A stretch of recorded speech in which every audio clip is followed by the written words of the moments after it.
You're about to take on of the most uncomfortable assessments of your career. 7 questions, 7 signs. And if you recognize yourself in more than 3, you're not running your company anymore.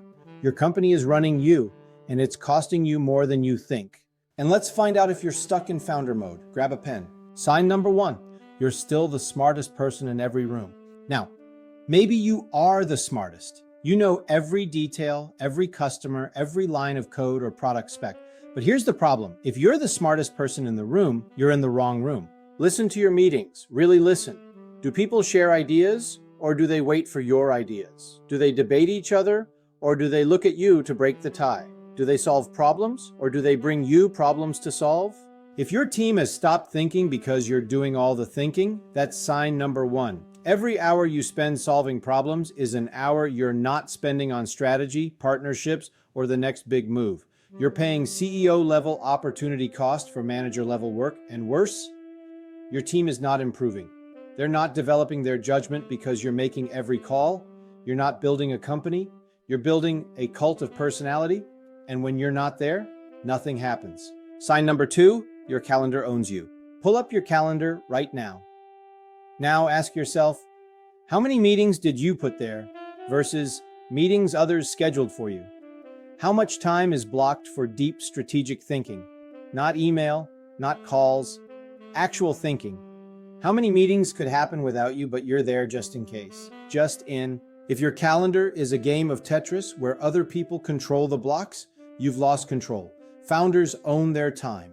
CEOs design their time. Time is your only non-renewable resource. If you're spending it on $100 per hour work when you should be doing $10,000 per hour work, that's not busy. That's bankruptcy in slow motion. Every yes to a low-value meeting is a no to strategic work that could 10x your company. And you wonder why you're not growing faster. Sign number 3, you can't take a vacation, not don't want to, can't. When was the last time you took 7 days off? Truly off without checking Slack, email, or just hopping on one quick call? If the answer is never or I can't remember, you haven't built a company. You've built a job that you can't quit. Here's the test. Could your company run for 2 weeks without you? Not perfectly, but functionally? If not, you don't have a business. You have an expensive hobby that pays you. First, you're headed for burnout. And burned out founders make terrible decisions, expensive decisions. Second, your company can't scale past your personal capacity. If you're required for daily operations, you've capped your growth at whatever you can personally manage. And third, the best opportunities require focus. If you're always in reactive mode, you'll miss them. The entrepreneur who can't step away isn't irreplaceable. They're a bottleneck. Sign number 4, you're still approving everything. Expenses, hires, marketing copy, product features, vendor contracts. Every decision flows through you. Your team sends you things for review. They wait for your thumbs up before moving forward. You think this is good?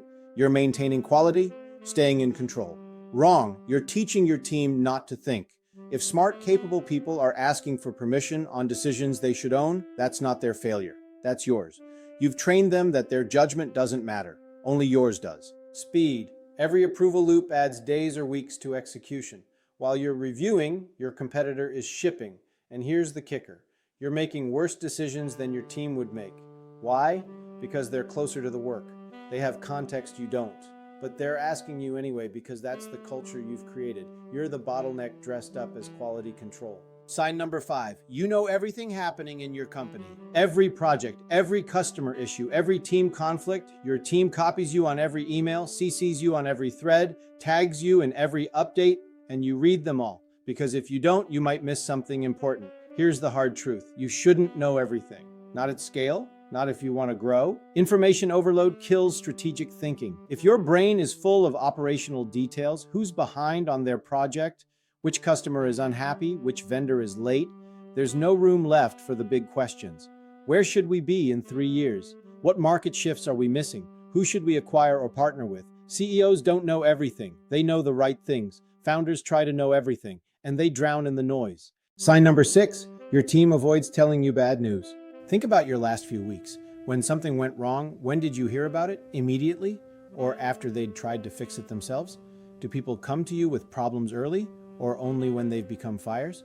If your team is sugarcoating updates, delaying bad news, or not wanting to bother you with issues, you've created a culture of fear, not intentionally, but it's there. Small problems become big problems in the dark.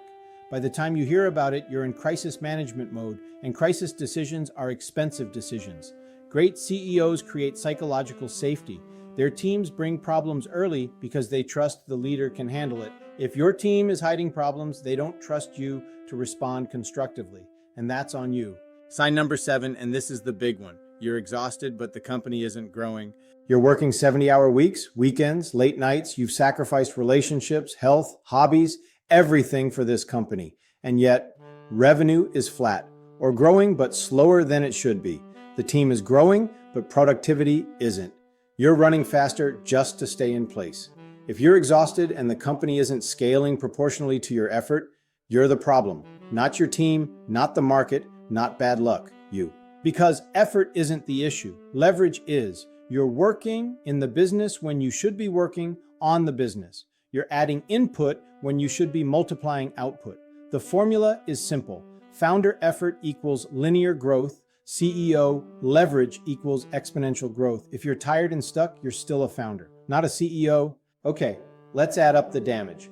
How many of those 7 signs did you recognize in yourself? 1, 2 signs? You're transitioning.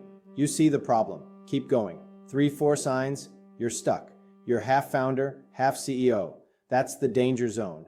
Because you think you're doing fine, but you're capping your growth. 5 to 7 signs. You're not a CEO, you're a founder with a bigger team. And if you don't change, one of 3 things will happen. Your company will plateau, your best people will leave, you'll burn out. None of those outcomes are acceptable. Why this is costing you millions? The real answer, it's not just about the tactical stuff. The time wasted, the decisions delayed, the opportunities missed. It's this. You're building a company that can't scale past you. And that means you're leaving millions on the table. Because the difference between a small company and a large company isn't effort. It's the shift from founder to CEO. The good news? You're here. You're watching this, which means you're ready to change. The 7 signs aren't a life sentence. They're a diagnosis. And now that you know what's wrong, we can fix it. In the next video, we're going to talk about the 3 deaths every founder must die to become a CEO. It's not comfortable, but it's necessary. If you recognized yourself in these 7 signs, good. Awareness is the first step. Now let's do something about it.